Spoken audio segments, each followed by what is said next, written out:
Hey y'all, welcome to Mr. Maple Show. I'm Matt. Today we're here in Seattle. We're on location at Kubota Garden. This is one of my favorite gardens. It has elements of traditional Japanese landscaping, but also the flash and flair that we love with Japanese maples. Hey guys, I'm Tim. Get excited about today. Go ahead and hit that like button. We'd appreciate it. Remember to shop with us on MrMaple.com, and always make sure you subscribe to our YouTube show. We put out daily content just for you. I mean, we got a plane ticket, flew across the country, came to Seattle to film this amazing garden, so get excited. Let's check it out, y'all.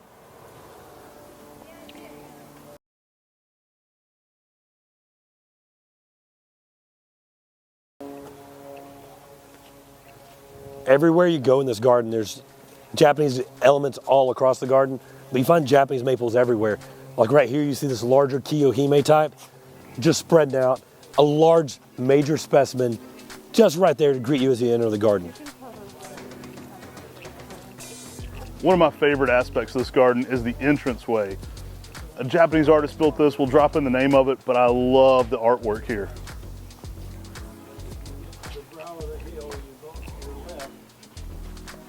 Pretty cool.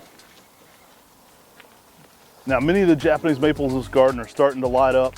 Some are not all the way into peak fall color, but it's an excellent time to be visiting. I see some ginkgo out here I can see in the distance that are really lighting up the show, and there's a lot to see here today. Hey guys, we're going to do a little voiceover for some of this, kind of show you more of the gardens without Tim and I in there. We've got me, Tim, and Corbin here, and we're going to tell you a little bit about Kubota Gardens. So guys, smash that like button. Kubota Gardens is one of my favorite gardens in the world. I mean, this place is outstanding. The traditional Japanese garden with American flair. This thing is just what everyone wants for Japanese gardening in America. Yeah, I mean, it was an amazing time walking around with some of the guys and girls from the Maple Society. I mean, to experience one of the best gardens in the world, walking right behind Talon Buckholtz and kind of taking notes on what he's looking about, it's an amazing experience. Oh, I love this place. There's so much colors. We'll have to go catch this garden in the spring. It's my second time visiting Kubota. And, go check out our podcast we did with Don Brooks. It's got a great explanation of the story behind Kubota Gardens. Wonderful history here in Seattle. And if you're in the Pacific Northwest, I highly encourage you to go see Kubota in person. So as you can see here, using this blue Atlas cedar in a traditional Japanese garden might not be something people think about, but this gives you that flowing effect out in a traditional Japanese garden, but also adds that extra flair of blue color. Yeah, I love that they've got this here at, a crossway where you've got different decisions. You've got this whole thing here adding all this drama, really adds to the landscape. And there's multiple ways to get around this thing too as you get up to this big old, thing here in the garden. So pretty cool.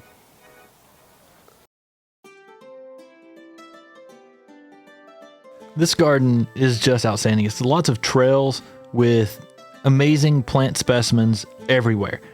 And, they really like to plant a lot of plants in this garden, and you can really enjoy so many cool specimens everywhere. There's a huge amount of maples in this garden.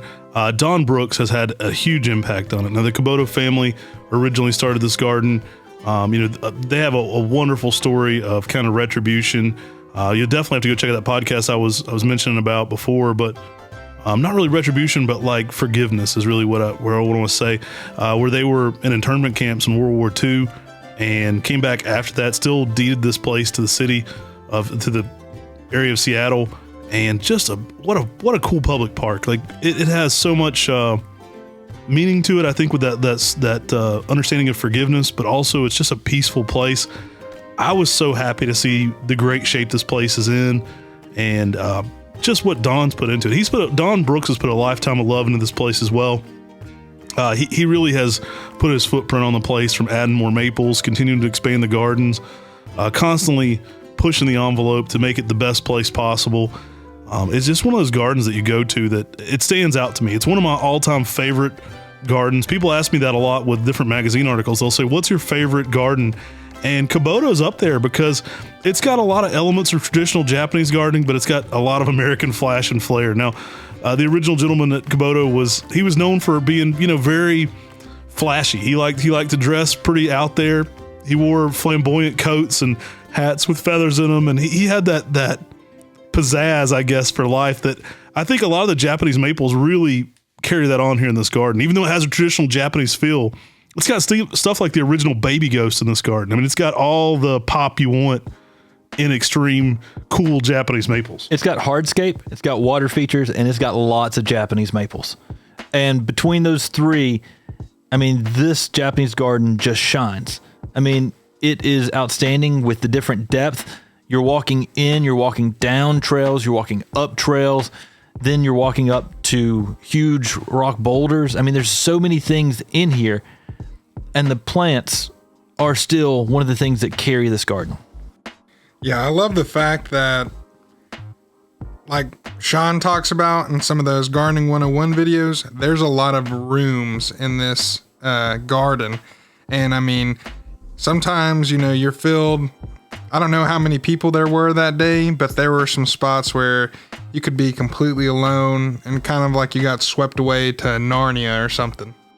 It does feel like that. It feels like you're in another world when you're here at Kubota Gardens, because everything is so well designed to create this overall sense of this Japanese garden that you feel like you're in somewhere that's just out of this world. Now it's 20 acres, so you can actually get a lot of people in this garden and still feel secluded. Like it's interesting. You can kind of get lost. You know, there's a lot of work done. Don's always going to be telling you there's need to be more pruning, but there's so much aesthetic pruning done. There's so much hardscaping, so much interesting gardening going on in here. You know, they brought in specialists from Japan just to do, you know, rock seminars on how to lay rock and things like that. So there's so much next level stuff occurring here at this garden. You really can't appreciate it all in one visit either. It's one of those places you have to go back multiple times really to soak this place in. Stay tuned in the next few weeks, because we will be having a part 2 of Kubota Gardens as well. And in part 2, we have some photos from mine and Matt's original, our very first trip to Kubota Gardens. And you'll see it was in perfect fall color when we went and visited. But you also get to see what me and Matt looked like, 10, 15 years ago. Now, I'll tell you, Tim, if Don were here, he would get on to you for putting an S on it. He says it's one garden. It's not gardens. It is Kubota Garden. And that is the correct, because it is one continuous thought all the way across the garden. And this thing is just outstanding. I mean, it is so beautiful when you go through and enjoy the use of evergreens, the use of the way they use the shrubs, the use with the Japanese maples. Everything is thought out to create one beautiful masterpiece in one complete thought of a garden. Now, we were probably a week to 2 weeks early on perfect fall color, but you really can't catch this garden in a bad time. It is nice. You know, if you ask Don when to go visit, he'll tell you now. Like, go visit now, because there's evergreens, there's spring interest plants, there are just so much going on. I mean, you could talk about the ginkgo in this garden for a while. There's so many great plants around every single corner, and I get lost there. I mean, you can just go there and just find yourself looking around. I find that the longer I'm there, the more I'm separating from the crowds, the more I'm getting away from people, the more I'm just walking around and appreciating what I'm looking at.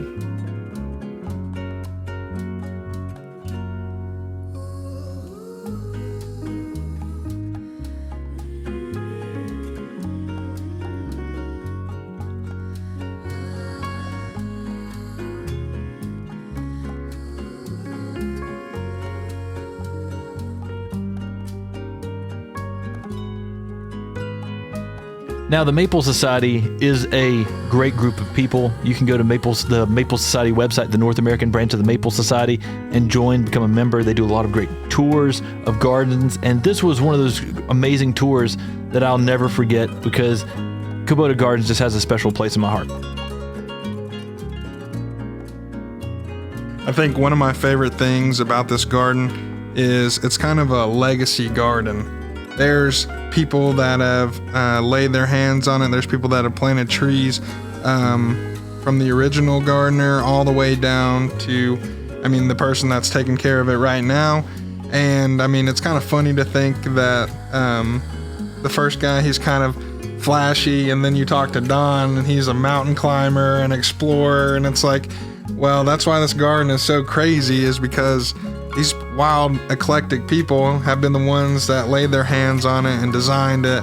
And I think that really shows through. Oh, I agree. I think Don especially as one of those interesting guys. I'm really proud of the podcast we did with him. He's just one of my favorite people to visit. He kind of is like the quintessential Pacific Northwest guy. Like, he's tough. He's like a mountain climber. You know, he just fits this area so well to me. Cool guy too, and I really enjoyed kind of interviewing him more about his life. But he's had such an impact. I would argue that Don's had a bigger impact on this garden than almost anybody other than the original founder. You know, there were 2 generations of Kubota here, but for the last 30 years, Don's really pushed to preserve this place. I don't think it would still be here in existence if he didn't take this on as his passion project, break all the rules, do things the way he wanted to do them, ask for forgiveness instead of permission, and just kind of keep pioneering this garden. And I mean, it's a real treasure here in South Seattle because of that. I mean, this is a garden that I think will be around for many generations because he kind of thumbed his nose at the authority a little bit when they said, you know, you have to do it this way too. I mean, they were even telling him he had to get special permissions to do X, Y, and Z, like special permission to move a bobcat, to move something with a bobcat. You'd have to get permission for this. You'd have to get permission to move these boulders over here or over there. And Don just sort of took it, went with it, and made this a beautiful garden for everyone to enjoy. And, you know, if you'd have had to stop and ask permission for every little thing, nothing would have ever gotten done in this garden. You know, another thing I love about this, we talk about it being multiple things, and it certainly has Japanese aspects to it. It certainly has that flash, but it also has 2 different aspects to it as a park. It is a pleasure garden, and so it's a place you can come walk. It's a place you can come stroll and know nothing about trees. It's a place you can come and just enjoy being outside. You know, for many people, this is probably just their escape from urban life. You can get outside, you know, get away from people, enjoy some greenery. But if you want to get deeper into it, there's some crazy cultivars here. Like I said, the original baby ghost is here. There's lots of named varieties of Japanese maples and conifers, so you can get into it from a collector aspect as well. Not only is it kind of laid out like a pleasure garden with all this, you know, big romantic style walk-through areas, it also has the details. I mean, it's got great plants that are around every single corner. So if you're a collector, you can go to this garden and enjoy it. If you're somebody out for just a Sunday stroll, I think you're going to leave with a very pleasurable experience as well. Yeah, people were walking around with their kids. I mean, there was older people there, and I mean, the tree geeks were out. Obviously, the Maple Society was out there, and I mean, it was an amazing time. I still can't believe all the places Frank Biles took his little cart there. You saw Frank there at the intro, one of our mentors. Frank, Wildman Frank, I love that guy. He was in one of those little carts that helps you get around. And I mean, we would find prints in places where, like, I know he wasn't in the middle of the river down here. Yes, he was. So he got through a lot of places that you wouldn't traditionally think would go. But man, accessible to Frank. He also made it in almost all of our videos. He came rolling through. We were shooting videos. He'd be in the background, rolling around the background. Such a fun time. Now, there's a lot of fun people to meet at Maple Society events. I don't think we pictured him in here, but I had a great time getting to meet Marty Machulis, who is an actor in The Mandalorian. He actually plays a character coming up in some of the upcoming Star Wars films. Talked to him a little bit about that, being a geek. But I really enjoyed getting to meet different people from that aspect of, you know, collecting. People that came here because they had that common thread of maples, and we just got to meet some outstanding, interesting people. And while you're meeting these interesting people, getting to stroll through gardens like Kubota Garden is just one of those. It's just a cherry on top. I mean, when you go around there and you see how they've developed this garden, it's unusual, some of the things they did in this garden that you don't see in traditional Japanese gardening. You don't see a lot of blue in traditional Japanese gardening, and here you see a lot of Cedrus atlanticas that are used, or Picea pungens, throughout this garden, with lots of blue color all around the landscape. You know, it's interesting. People make all these rules for Japan, and they want to pigeonhole things into like one way. And it's like saying Americans like this, you know, there's as much diversity of taste in Japan as there are in America. And so it cracks me up when people are like, Japanese people don't like all these flashy maples. I'm like, well, you should go hang out with the ones I hang out with, because I got a lot of friends in Japan that have some of the most interesting introductions. I mean, you go to Osaka, it's one of the, I would say, more ostentatious, crazy flashing lights, flashy as you can get places on the planet. And so it cracks me up when people are like, the Japanese would not like this much color in a garden. And I'm like, what are you talking about, man?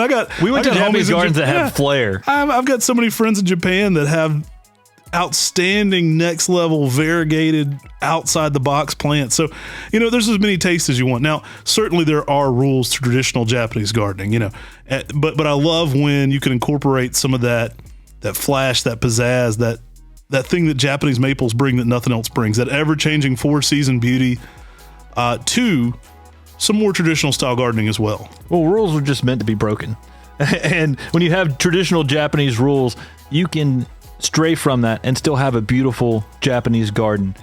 And I love that it's the best of both worlds here. I mean, it's like pairing, all the things I like about flashy Japanese maples with all these different aspects of Japanese gardening. You kind of get lost in this area too, because it's so many trails. So there's so many little different trails you can kind of wander off through, and there's treasures on every one of those trails. So, I mean, with 20 plus acres, you can just get completely lost in this whole setup and environment.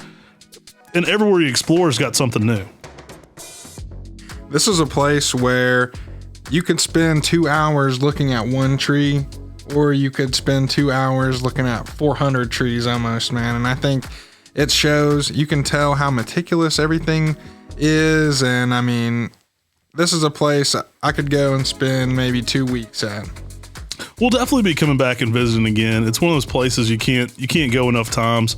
We're going to be going back out of the West Coast a good bit now, because we're owners of Buckholz Farm, so we get out there to check on it several times a year. And I'd be remiss if I didn't think I'm going to be making it up to Kubota Gardens, hopefully in some springtime or perfect fall color again. That's just one of my favorite gardens to get to tour.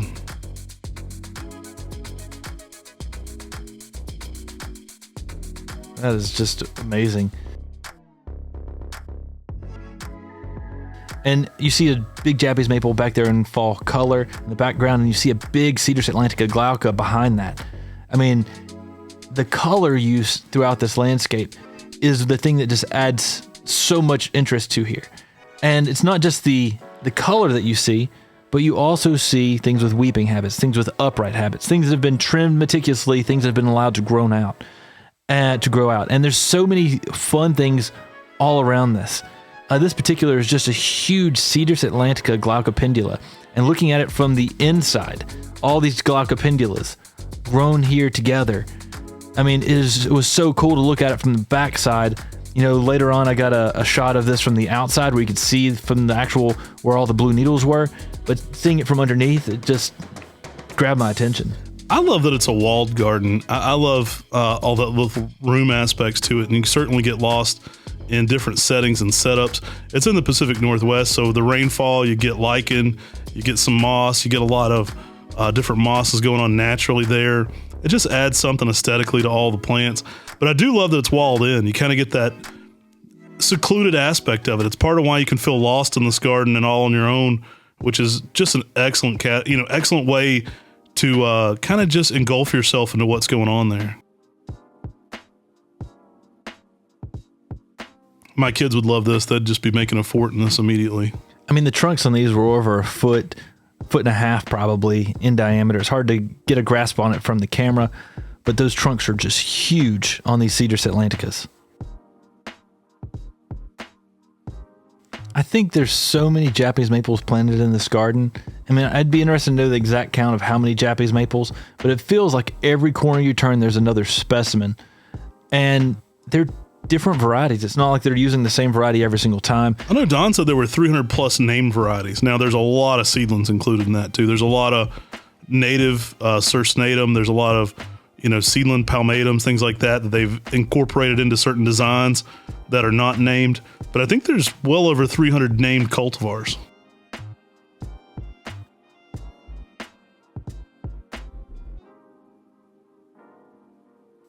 I think the walls too, yeah, like you were talking about, that the hardscaping just really brings it all together. There's so many bridges and waterfalls and all that sort of stuff. I know we saw that water feature earlier that I caught Matt's reflection in, and he was standing over looking over the whole entire garden. I don't think you could take a bad picture or a bad video in this place. Yeah, we started out filming and we were going to walk through and talk about each aspect, but we quickly decided that this garden would be more fun just to walk around with the camera and then do a voiceover later and kind of just go through and enjoy this garden for what it is. It's big. I mean, with 20 plus acres, it's a lot to cover. You can't go through every single thing in this garden. And there's so many spectacular plants. I mean, there are specimens in here of so many conifers and maples. Again, if you're in that area in South Seattle, I definitely recommend checking out Kubota Garden. It is, it's one of my favorite all-time gardens.